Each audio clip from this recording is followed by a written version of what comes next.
Hi, this is Julie Cohen, and I'm speaking with Dan Kessler, President and COO of Energage for 3 Minutes Max. Dan, so if you were able to give only one piece of professional advice, what would it be? So my one piece of professional advice would be to really figure out what your superpowers are, and which is one of my favorite interview questions is to ask people what their superpowers are. And so I think if you understand what those are, you're never going to be in a job where you can use those superpowers 100% of the time. If you are, more power to you. But I think it's really about finding roles, companies, and opportunities where you can use your superpowers more often than not. And that would be the one piece of advice I'd give. So for someone who hears that and thinks, what is my superpower? How do I figure that out? Do you have any thoughts on that? Yeah, I mean, I think it's one. I'd say kind of take off your humility hat for a minute and try to get into that more boastful mindset. But I'd also ask, your friends, your colleagues, your managers, and I think that framework of superpowers just makes it a little bit of fun. And I think you might be surprised what comes back. Cool. So building on that, what do I need to do to exceed expectations on the job?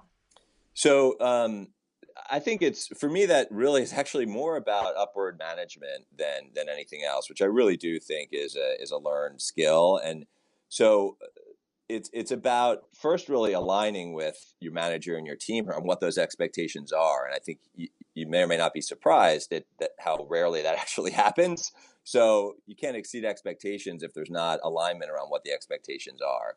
And I think you can't assume that your manager is going to set those for you. I think you need to be proactive in communicating those, checking in on those, and clarifying those. I think once you've actually done that, to me, that's actually the hard part. I think from there, it's just about communicating regularly, doing what you say you're going to do. When you can't do something or you're blocked or you're stuck, communicating that and working through it. And I think it actually gets pretty easy to exceed expectations from there. Awesome. So you mentioned, managing and talking up. So what should someone do if they have a bad boss?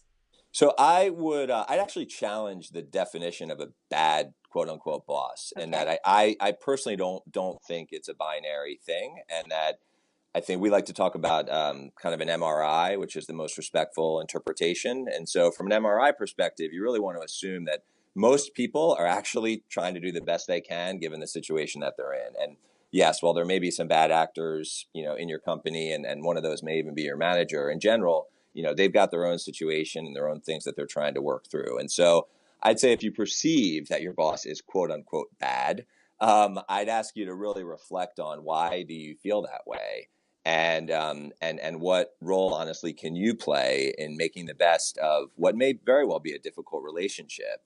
And I think if you're doing the right things and managing that, most likely someone will notice.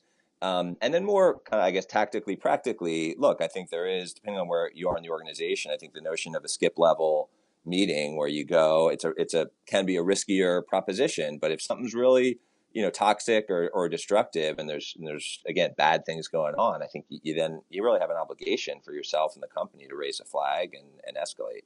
Great. Well, thank you, Dan Kessler, for sharing your expertise and insight for 3 Minutes Max. Thank you.